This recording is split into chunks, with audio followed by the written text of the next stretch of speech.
Do you have any game plan when you are defending, or do you just hit random shots waiting eventually for a chance to go to the net? In today's video, we will cover the basic tactics of the defense in Padel, and we will show you how to structure an effective counterattack. This is the third episode of our series, Padel Tactics, and I'm gonna make a promise with you. As we said in episode number 2, we're gonna make an extra effort to guarantee that this is the best series that you will see on YouTube on Padel Tactics. The only thing that I'm gonna ask you back is to hit the like and subscribe button if you are enjoying this content. Thank you. The 3 key concepts that we're gonna be covering today are: first, keep your opponents guessing. Second, I'll tell you an effective way to know when you have to attack and when you have to defend in Padel. And number 3, we will show you why you're gonna be limited if you don't have a solid technique. We're gonna start with the basics. What's my aim when I'm defending from the back of the court? Really simple. Try to escape from there and go to the net. Why? Because when I'm at the back of the court, most of the time I'm defending. But Gonzalo, why do you say most of the time? Well, here you have a golden rule that you have to remember. Whenever the ball is below net level, you are defending. Whenever the ball is above net level, you are attacking. And that's why whenever you are at the back of the court and you are facing strong opponents, they're gonna make sure that they keep the ball really low so that you are defending. When you are at the back, there are 4 different shots that you can play, according to the level of difficulty of the ball that you are receiving. To better understand this, let me introduce you to the Padel Defence Pyramid. In the base of the pyramid, this is for when the ball that you are receiving, it is quite hard. So, what do I have to do here? Really simple. Get the ball back in. When are we gonna be facing this type of situations? Really simple. Whenever we have this type of balls. Balls with a lot of speed, balls with a lot of spin, balls that the opponent is forcing me to move and I'm running late, or balls that they are really tight to the glass.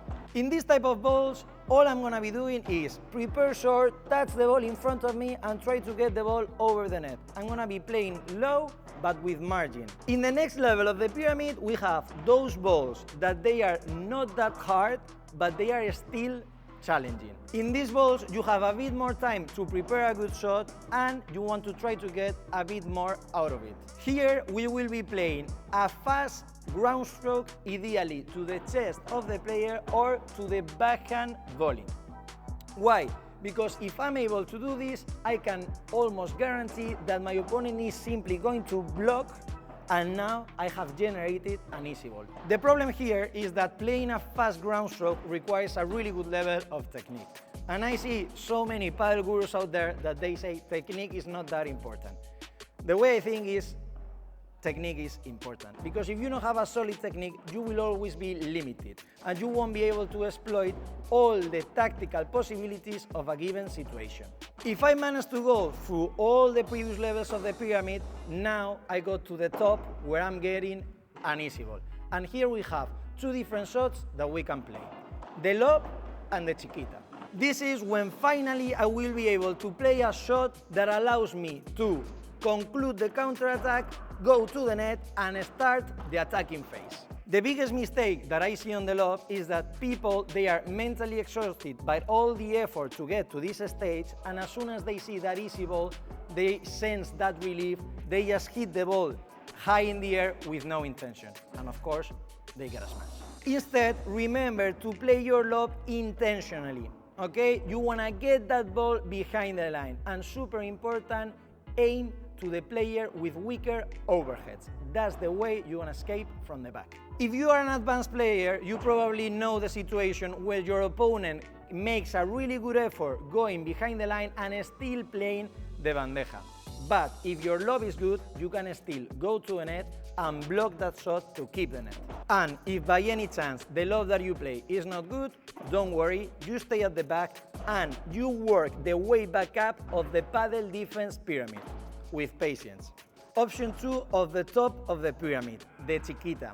This is a really technical shot, So I recommend you watching the previous video that we made on the chiquita before trying to attempt it. The idea behind the chiquita is that you're gonna take advantage of the space that is in front of your opponents. So you're gonna play low, and while the ball is in the air, you're gonna run to the net to take a really aggressive volley on the next shot. The two most common mistakes that I see on the chiquita are: first, you play a really good chiquita, you come to a net, but your partner stays at the back, which leaves a really easy situation for your opponents. They are simply gonna play to your partner. The second mistake that I see is you play the chiquita, at the end the chiquita is not good, and you still go to a net. So it's really easy for your opponents to play down to your feet.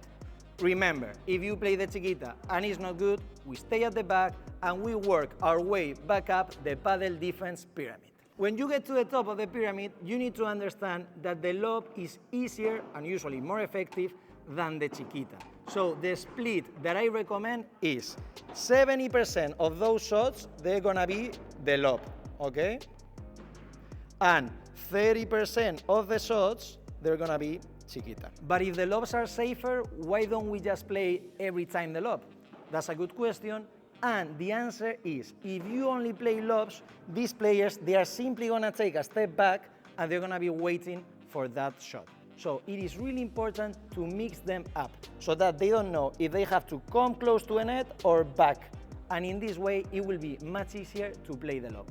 A really important concept here is that all the shots that we have mentioned, they need to have the same preparation so that my opponent doesn't know which shot I'm gonna be playing. As we said at the beginning of the video, keep them guessing. A really important concept of Padel tactics. The three stages of the Padel Defence Pyramid that we have mentioned, they normally apply to more advanced players. Why? Because if you are a beginner or an intermediate, it is very likely that you can skip level 2 of the pyramid. Why? Because the reality is that the volleys that your opponents are playing, they are usually quite weak, and you have plenty of opportunities to play a lob. So if you are at this stage, my recommendation is play more lobs. A really common mistake that I see here is that many people don't play lobs when they could be playing lobs. What you have to think is, every time you hit from the back is one more chance to lose the point. So remember, you want to escape from here as soon as possible. And another really common mistake in Padel Tactics is not to share this video with your Padel partner. Because if you know what to do, but your partner doesn't follow the game plan, you are just two random players on the same court.